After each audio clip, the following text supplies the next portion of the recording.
जगदीश चोपड़ा जी, हमारे बीच में विधायक पूर्व में रहे बल्लभगढ़ से विधायक श्री मूलचंद शर्मा जी, विधायक श्री दिनेश अदलखा जी, पूर्व में मंत्री रही आदरणीय सीमा त्रिखा जी, आदरणीय पूर्व में विधायक दीपक मंगला जी, राष्ट्रीय परिषद के सदस्य आदरणीय संदीप जी जोशी जी, फरीदाबाद महानगर के हमारे अध्यक्ष श्री सोनपाल छोकर जी, सबका इस बैठक में हार्दिक अभिनंदन। अब इस कार्यक्रम में क्या योजनाएं हैं, क्या कार्यक्रम रहेगा, मैं आदरणीय कृष्ण लाल जी मिड्डा से निवेदन करूंगा कि मैं अपनी बात रखूं। आज हम लोग जो आपके माध्यम से बताना चाह रहे हैं कि ये विभाजन प्रयासी का जो हमारे देश के माननीय प्रधानमंत्री नरेंद्र मोदी जी ने 2021 में लाल किले की प्राचीर से उन लोगों को याद किया जो 1947 के बंटवारे में शहीद हुए, जिन्हें पूर्व की सरकारों ने कभी याद करने का काम नहीं। उन्होंने इस बात को महसूस किया कि उस बंटवारे के दौरान जो वो गदर हुआ, जहां देश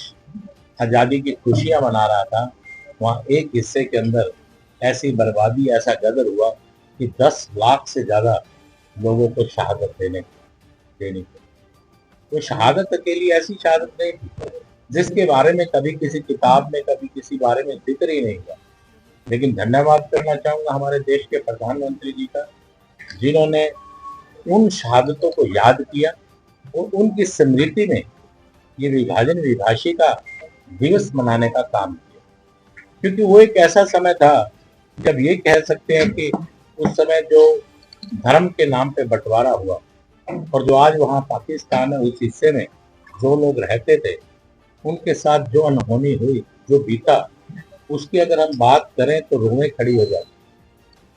अपने ही परिवारजनों ने अपनी बहन बेटियों को किस प्रकार से जहर देने का काम किया, अपनी ही बच्चियों को कुएं में धकेलने का काम किया ताकि उस गदर के दौरान उनकी असमत न लूटी जा सके। और इसी प्रकार से बहुत से लोग अपनों को खोआए, हाथ में मुट्ठी के अंदर रेत की तरह अपने ही अपनों के सामने जिनका कत्ल शरेआम होता रहा और उन्हें देखते रहे। और आप स्वयं अंदाजा लगा सकते हैं कि किस प्रकार से जब वो लोग यहाँ पहुंचे तो बहुत से लोगों को तो आज भी आप ये कह सकते हैं कि जिसके बारे में पता ही नहीं चला, अपने अपनों से बिछड़ गए। उन लोगों का क्या हुआ, क्या नहीं हुआ, जो लोग मरे उन लोगों के बारे में भी कोई जिक्र या कोई पता नहीं लगा। ये सब गलतियां कांग्रेस ने की थी, ये गलतियां कांग्रेस ने की, जिसका हर्जाना आज तक भुगता जा रहा है। मैं ये कहूंगा कि जिस प्रकार से इमरजेंसी भी कांग्रेस ने लगाई और इस प्रकार से कार्य सिर्फ एक गद्दी, एक सत्ता को पाने के लिए, एक गद्दी को पाने के लिए ये काम करने का काम किया, जिसका हर्जाना लाखों लोगों की शहादत से, लाखों लोगों की शहादत से इसको पूरा किया गया। मैं ये कहूंगा ये त्रसादी महाभारत के बाद में सबसे बड़ी त्रसादी है, जिसमें 10 से 15 लाख लोगों को शहादत देनी पड़ी और जिसका कहीं पर भी जिक्र नहीं आया। और इस बात को उठाने का काम मैं ये भी कहूंगा कि धन्यवाद करूंगा हमारे देश के प्रधानमंत्री जी का, जिन्होंने समूचे भारत में इसे करने का ऐलान किया। वहीं पर उस समय के हमारे मुख्यमंत्री बाबूजी मनोहर लाल जी ने भी इस कार्यक्रम को, विभाजन विभाषिका को, बड़े अच्छे ढंग से मनाने का काम किया। ये कह सकते हैं कि जैसे हिंदू शास्त्र के अनुसार कि तर्पण किया जाता है, श्राद्ध मनाए जाते हैं, अपने पूर्वजों को याद किया जाता है, इसी चीज को लेकर हमारे देश के प्रधानमंत्री जी ने जो घोषणा की, उसको हमें एक अवसर मिला आपने उन पूर्वजों को याद करने का, उनको श्रद्धा भाव से श्राद्ध उनको मनाने का, उनको तर्पण करने का, उनको श्रद्धांजलि देने का ये दिन मिला, ताकि हम लोगों ने उनको एक श्रद्धांजलि देने का काम कर रहे हैं। और मैं धन्यवाद करना चाहूंगा आपके हमारे मुख्यमंत्री नायब सैनी जी, जो उसी कार्य को आगे बढ़ाकर और इस बार ये कार्यक्रम फरीदाबाद में कर रहे हैं। साहब, पहले जो कार्यक्रम था, ये कार्यक्रम सारा मैदान में हो जाता है, अब इसका जो स्थान है वो क्या नहीं, इसका बारिश को लेके चला कि इसमें हम लोगों ने देखा कि उसमें गूगल ने तो उस दिन बारिश 58% बारिश होने के चांसेस है, इसलिए स्थान को चेंज किया। मेघा साहब, आजकल एलओपी जो है राहुल गांधी को इसी बात पे लेकर कर रहे हैं कि ये जो है इलेक्शन कमीशन वोट की चोरी कर रहा है। देखिए, हम लोग विशेष तौर पर इस मुद्दे पे विभाजन विभाषिका को लेकर हम लोग प्रेस कर रहे हैं, तो अगर इसी से सवाल संबंधित है सर, तो ये भी ज्यादा अच्छा सवाल ये भी है लेकिन आपने उनका जिक्र किया तो मैं यही आपसे बता रहा हूँ कि जिस प्रकार से इमरजेंसी जो काला दिवस था वो भी कांग्रेस की वजह से हुआ,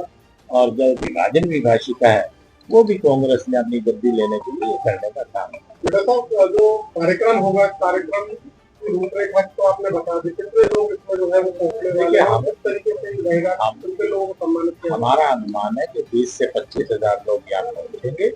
और जो उस समय के व्यक्ति जीवित हैं उनको हम लोग सम्मानित करने का काम करेंगे। वैसे भी मैं आपको बताना चाहूंगा कि डिस्ट्रिक्ट लेवल पर अलग अलग छोटे छोटे प्रकार से कार्यक्रम 100, 200, 300 आदमियों के कार्यक्रम डिस्ट्रिक्ट लेवल पर किए गए, और वहां पर भी उन बुजुर्गों को जो जिस डिस्ट्रिक्ट में रहते थे उन सबको सम्मानित करने का काम किया गया, क्योंकि उन लोगों ने अपनी आंखों से देखा। अभी भिवानी में एक कार्यक्रम था जिसके बीच में मैं था, तो एक व्यक्ति ने कहा, बुजुर्ग ने, कि 7 लाशें हम लोगों ने ढोई, 7 लाशें ढोने का काम किया। आप कल्पना करके देखिए, एक ही परिवार में अगर एक व्यक्ति चला जाता है तो कितना दुख लगता है। इस प्रकार से अनेक ऐसे परिवार हैं जिन्होंने अपने आंखों के सामने लोगों को, अपने परिवारजनों को इस दुनिया से जाते हुए देखा। आप बंटवारे के दिनों को याद कर रहे हैं, लेकिन कल जो सीनियर का चुनाव हो उसमें आपकी भाजपा ही बटी हुई नजर आई है। देखिए क्या रहा, मैं इस बारे में क्योंकि कुछ कह नहीं सकता, और मैंने तो आपसे विशेष तौर पे कहा कि हम लोग जिस कार्यक्रम को लेके प्रेस कर रहे हैं, अगर उसी पे चर्चा रहे तो ज्यादा रहेगा। उससे संबंधित आप कुछ जैसा इस कार्यक्रम में जो सम्मानित किया जा रहा है, क्या प्रदेश स्तर पर सम्मानित किया जा रहा है, राष्ट्रीय या डिस्ट्रिक्ट लेवल पर, नहीं, और उनका डाटा किस तरह से इकट्ठा किया नहीं, जाए? देखिए इसमें सभी विधायकों को हम लोगों ने कहा है कि आपके एरिया में जितने ऐसे बुजुर्ग हैं जिन्होंने उस 1947 में जन्म लिया या उससे पहले के लोग हैं, तो उनकी सूची मिल जाए। अगर नहीं भी मिलेगा तो हम लोग स्पेशली तौर पर उनके लिए एक अलग से कैबिन बनाएंगे जिसमें वो लोग आएंगे, और हम लोगों ने ये भी कहा कि वो काफी उस हिसाब से उनकी उम्र 80-85 वर्ष की होनी चाहिए, तो उनके साथ एक व्यक्ति, उनका जो पारिवारिक सदस्य होगा वो भी साथ में आएगा, और वहीं पर हम उनको बैठे हुए सम्मानित करेंगे।